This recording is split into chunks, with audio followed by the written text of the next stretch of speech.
Am I the idiot for wearing a tight dress despite my friend asking me not to?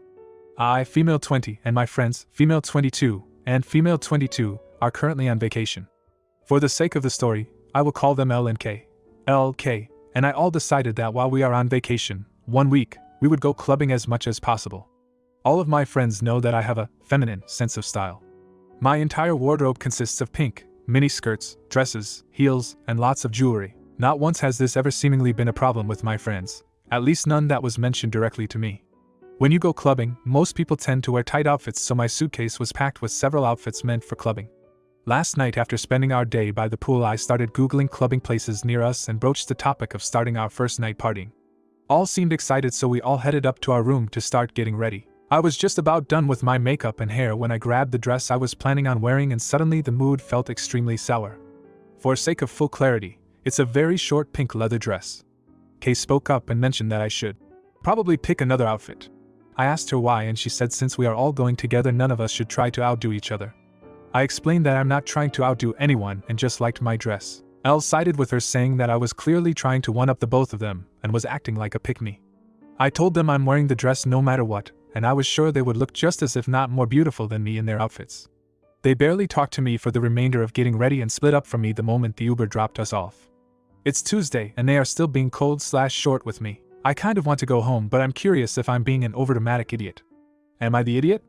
Edit. Even if you don't agree with how they handled it, please refrain from overly harsh insults towards them.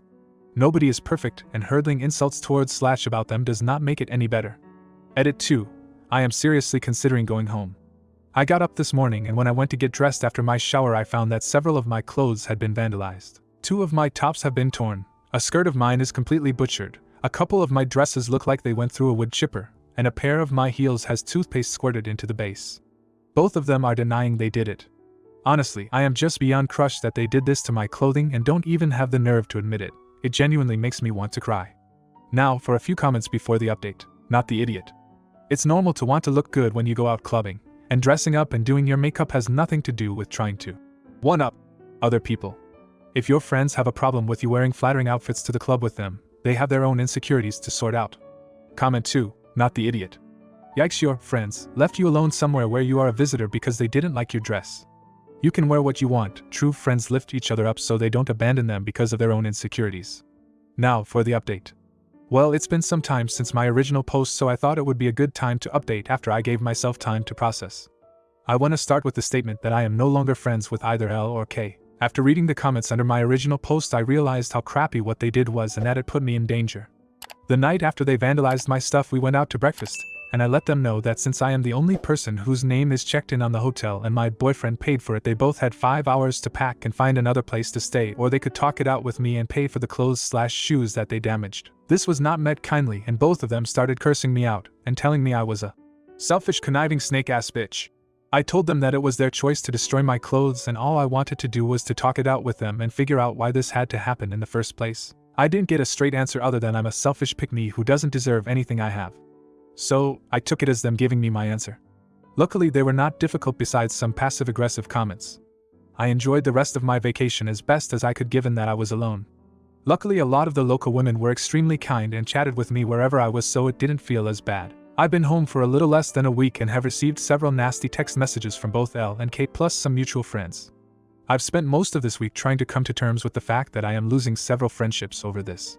Thanks for all the help though. The comments really gave me solid advice and the guts to actually stick up for myself in this situation. Edit.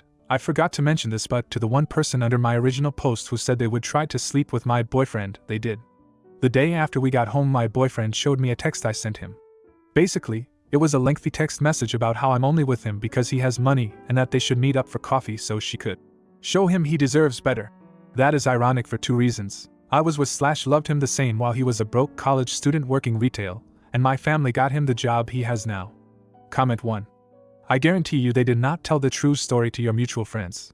You might want to set the record straight. Then the original poster responded with, honestly, after thinking about it, I am deciding not to. If they were good friends, they'd reach out and ask themselves before hurling insults at me about how I'm a slut or whore. Especially because they know my character. I have never left my friends high and dry. If they needed me, I was always there. Even if they needed me now in a bad situation, I would never turn them away. I have always and will always show them love and compassion. It says a lot that the one time I need them they aren't here. Comment 2. You're the idiot. Wow, just when I thought you couldn't get any worse, you proved me wrong. You are the epitome of a self-absorbed and vengeful person. Instead of taking the high road and trying to repair the friendship, you decided to exact revenge on your former friends by kicking them out of the hotel and demanding they pay for the damaged clothes. While their actions of vandalizing your belongings were wrong, your response was disproportionate and malicious. You could have chosen to have a conversation, to find out what drove them to such extreme behavior, and try to work towards a resolution. Instead, you chose to play the role of the vengeful queen, kicking them out and demanding payment. And to top it all off, you had the audacity to throw in the unnecessary detail about one of them allegedly trying to sleep with your boyfriend. Not only does it seem like a petty attempt to tarnish their reputation, but it also shows your insecurity and pettiness. Now, for the next story. Am I the idiot for telling my dad who left me that I don't remember him? I'm female 15, and my father is male 46. My dad left the family when I was 7 without any explanation. He just vanished one day, and I've never seen him since. He left because of relationship issues with my mom. She was heartbroken, and waited 5 years for him to return, but in the end filed for divorce. Thankfully, she's over him now. To be honest, now 8 years after he left, I barely have any memory of him. Only some resentment for the years of suffering he put my mom and sister, female 19, through. They tried and tried to contact him, but he'd never respond. I can't remember his voice, personality, or even face much. Last week, he texted my mother and said he wanted to meet, after 8 years of disappearance. My mom agreed. We arranged a meetup at a nearby restaurant. My sister was so nervous/excited, but I realized I felt nearly nothing. He arrived, and my mom and sister started crying. He cried too, at the sight of his beloved daughters. He saw that I looked quite emotionless, and said, "Don't you miss your dad?" I replied honestly that I didn't remember him. He left so long, it's like I barely knew him. He was so shocked and hurt. Eventually, he cut off our meetup early, claiming he had to work. My mom and sister were so mad, they blamed it on me.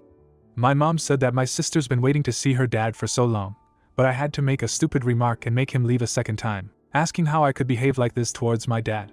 Telling me that I'm a selfish witch and idiot. I'm sorry that he cut the meetup short, cause I knew my sister missed him so damn much. But to be honest, I don't feel bad for saying the truth. Am I the idiot? Now for a few comments before the update. Not the idiot. If he's going to leave again because his daughter told him the truth, they're better off with him gone. Comment 2. Not the idiot, you're the selfish one. He walked out with no explanation when you were only 7 and showed up 8 years later thinking everything is going to be all okay, and yet you are selfish for not remembering him. I'm in shock. I'm even more shocked that your mom and sister are with him on the playing happy family in a sense, rather than ripping him a new one for what he did. Edit. Someone made the very good point that the dad was gone from Opie's life. Longer than he has been there. It makes total sense that he wouldn't be remembered. Now for the update. Hi. It's me again, but now I'm 1 year older, and a bit wiser I hope. It's been a few months since I initially posted, so here's an update on how my life's going. First, I no longer feel bad about making my dad leave the meetup since he somehow reconciled with both my mom and sister. Here's how it happened. In mid-April, he came to our house to see my sister on her birthday. He bought a ton of gifts and said a lot of sappy words, which of course, won my mom and sister over. He tried to talk to me calling me his darling baby and precious little girl. However, when he realized that I truly did not see him as a father, he left. In June, he visited again. I confronted him and asked why he suddenly wanted to be so involved in the family. After leaving for 8 years. He said that he never forgot about us and always felt so guilty about leaving. That he needed to see us again because we were the most important people in his life. I demanded to know why he left then. His exact answer was, "Baby, when I was in a relationship with your mom, things got difficult. Things like that happen in relationships and Daddy needed a break. It doesn't mean Daddy doesn't love you." I thought it was utter bullshit. I said, "If you needed a break, you could have talked things out with Mom. You could have even filed for divorce. But instead you walked out and left without a trace like a freaking coward." He tried to convince me that I wouldn't understand these kinds of things, but I wouldn't hear him out. He dodged my questions and eventually got so frustrated that he left again. In July, which is my birthday month, he visited on my birthday. In a very passive-aggressive manner, he said he wanted to take my sister and Mom out to a restaurant. "To catch up with Daddy?" my sister asked. "You are not taking her." "Me too," he responded. "My name is very temperamental with Daddy. Can you tell her that Daddy loves her? She won't understand." I find it very weird and slightly disturbing that he is still talking to us like we're little kids despite me being 16 and my sister being 20. My sister and mom were hesitant about leaving without me, but eventually they went. They came home to celebrate my birthday with me, but I still thought it was hurtful they went in the first place. Our family hasn't heard from my dad all August, despite my sister trying to reach out to him. Of course, they are putting the blame on me for giving him the cold shoulder. If you have any questions, feel free to ask. By the way, I'm so thankful to all the commenters. If it weren't for them, I'd probably still be feeling guilty and sad. Have a great day. Comment 1. There's something seriously wrong with your father. I'm so sorry. I hope you have support and counseling. Comment 2. Your father is so hurtful to the rest of you. That birthday stunt he pulled was vindictive and nasty. It's also terrible that your mother and sister are taking out their hurt on you. I'm sorry that all 3 of your family members are acting irrationally, and it's good that you can see the situation for what it is. If you enjoyed today's video, don't forget to drop a like. It really helps the channel grow. See you next time.